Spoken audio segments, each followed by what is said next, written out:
वेदास्तथा स्मृतिगिरो यमचिन्त्य शक्तिं सृष्टिस्थितिप्रलयकारणमामनन्ति तं श्यामसुन्दरमविक्रियमात्ममूर्तिं सर्वेश्वरं प्रणतिमात्रवशं भजामः। अज्ञाननिरधिरुपैति यया विशोषं भक्तिः परापि भजते परिपोषमुच्चैः तत्त्वं परं स्फुरति दुर्गममप्यजस्रं साद्गुण्यभृत्स्वरचितां प्रणमामि गीताम्। नारायणं नमस्कृत्य नरं चैव नरोत्तमं देवीं सरस्वतीं व्यासं ततो जयमुदीरयेत्। हरे कृष्ण कृष्ण कृष्ण हरे हरे, हरे राम राम राम हरे हरे। गीता मंजरी का यह 70वां अंक है। पिछले अंक में प्रथम अध्याय गीता का यह समाप्त हुआ। आज हम लोग गीता के द्वितीय अध्याय में प्रवेश करेंगे। सबसे पहले संजय ने धृतराष्ट्र को अर्जुन के इतना कहने के बाद क्या हुआ इसे बता रहे हैं। तम तथा कृपयाविष्टम अश्रुपूर्णाकुलेक्षणं विषीदन्तमिदं वाक्यम उवाच मधुसूदनः। भगवान ने अर्जुन से कुछ कहा और अर्जुन को संजय किस रूप में वर्णन कर रहे हैं यह समझने की बात है। इसके लिए 3 शब्द उन्होंने यहाँ दिए, कृपयाविष्टम, अश्रुपूर्णाकुलेक्षणम, विषीदंतम। पहला शब्द है कृपयाविष्टम।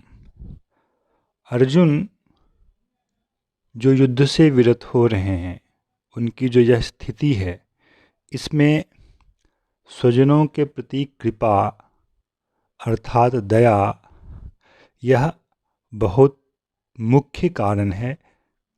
इसीलिए अर्जुन युद्ध नहीं करना चाह रहे हैं। कृपयाविष्टम अश्रुपूर्णाकुलेक्षणम, यह तो अर्जुन की बाह्य स्थिति है कि उनकी आँखें भरी हुई हैं, वे उनकी आँखों से झरझर पानी बह रहा है।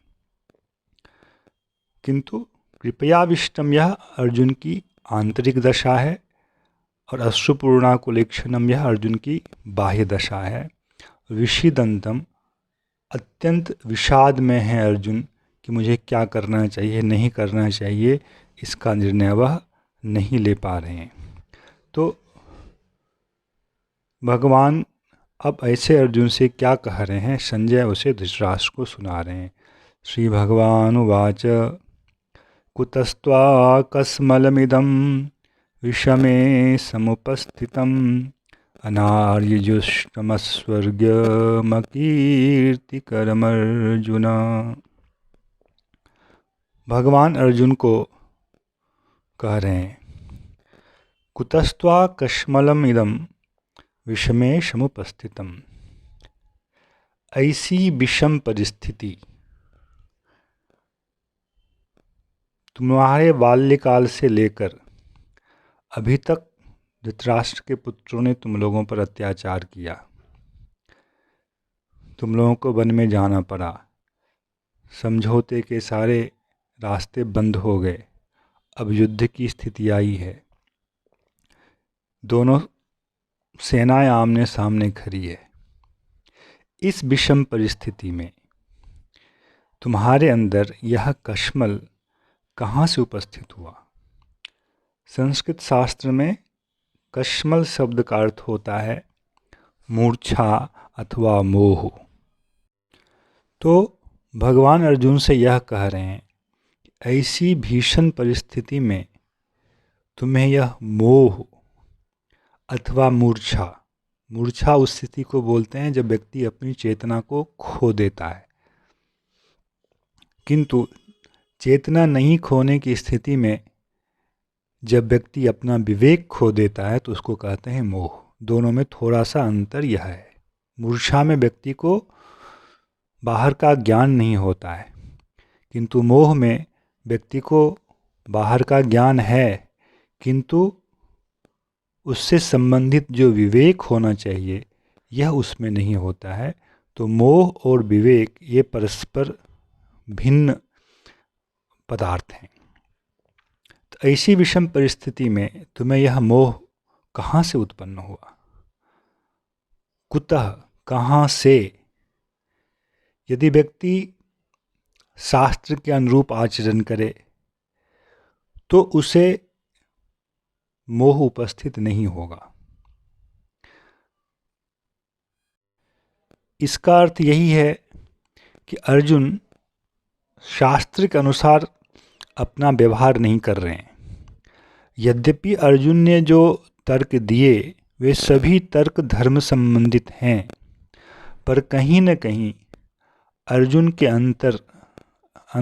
के अंदर उस विवेक का अभाव है जिस विवेक को भगवान अर्जुन में देखना चाहते हैं।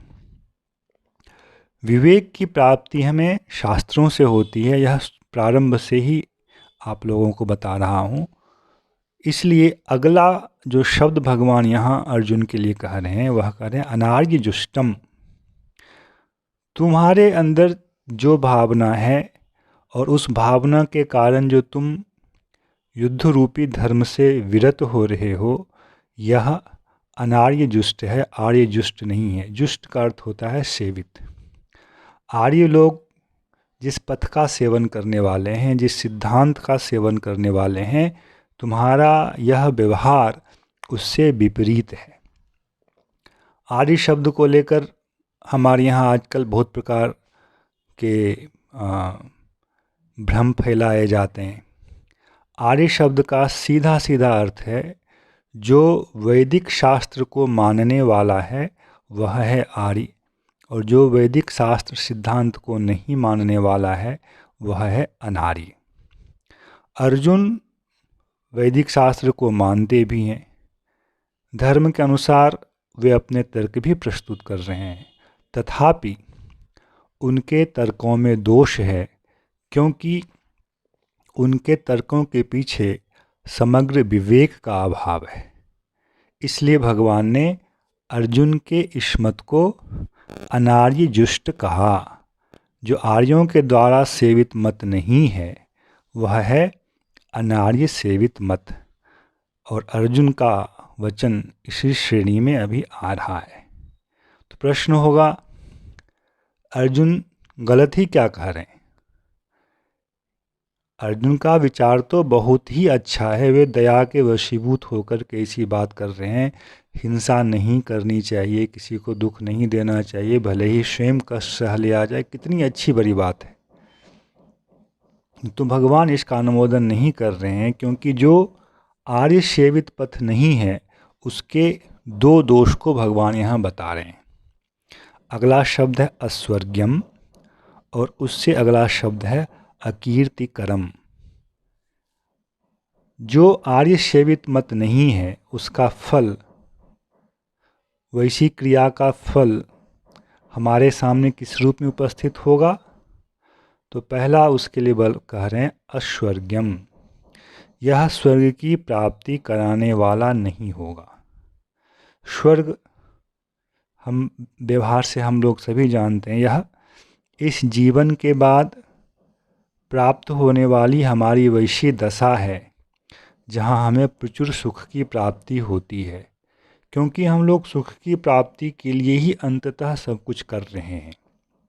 अर्जुन का भी ऐसा करना सुख के लिए ही है कि वह अपने स्वजन को नहीं मारना चाहते हैं, किंतु अर्जुन के द्वारा वैदिक पथ के अनुरूप नहीं चलने पर एक फल की प्राप्ति तो वहाँ होगी, और वह होगा स्वर्ग से उनका वंचित होना। मतलब वैदिक स्वधर्म जो है उसका पालन करने का एक सीधा सीधा फल है कि उस व्यक्ति को उस कर्म के फल के रूप में स्वर्ग की प्राप्ति होगी। और दूसरा जो शब्द भगवान यहाँ कह रहे हैं वह है अकीर्ति कर्म। अर्जुन की कीर्ति एक महान क्षत्रिय योद्धा के रूप में है। लोग केवल परलोक को ही नहीं देखते, इस जीवन के बाद के जीवन को ही नहीं देखते, वे इस जीवन में भी यश के साथ जीना चाहते हैं। अर्जुन का जो लौकिक तर्क था कि स्वजनों के बिना जीने का क्या लाभ है, जिनके लिए राज्य का अर्जन किया जाता है वे लोग ही यदि नहीं रहेंगे तो किसके साथ रहकर राज्य का ऐश्वर्य भोग किया जाएगा। भगवान स्तर पर भी एक दोष दिखा रहे हैं, यदि तुम ऐसा नहीं करोगे तो सदा सदा के लिए इतिहास में तुम काले अक्षरों से लिखे जाओगे कि तुम एक भगोरे थे, तुम एक कायर थे, जो तुम्हारी कीर्ति का नाश करने वाला होगा। यह दो फल भगवान ने यहाँ अर्जुन के वर्तमान भाव और व्यवहार के अनुसार दिखाए। जय श्री कृष्ण। हरे कृष्ण कृष्ण कृष्ण हरे हरे, हरे राम राम राम हरे हरे।